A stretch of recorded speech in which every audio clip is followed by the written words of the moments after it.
One candidate who was a bit late, we got a bit worried, but we got the head teacher to call the parents. Unfortunately, the candidate has come. So in this place now, all the candidates have started their exams. We have 4 invigilators who are late. I think you must have seen that.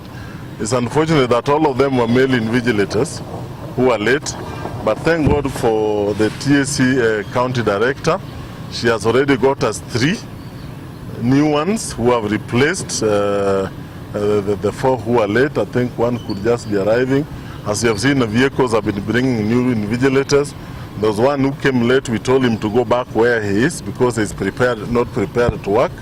We have one of our education officers, the castle, is sitting in for one of the invigilators until the invigilator comes.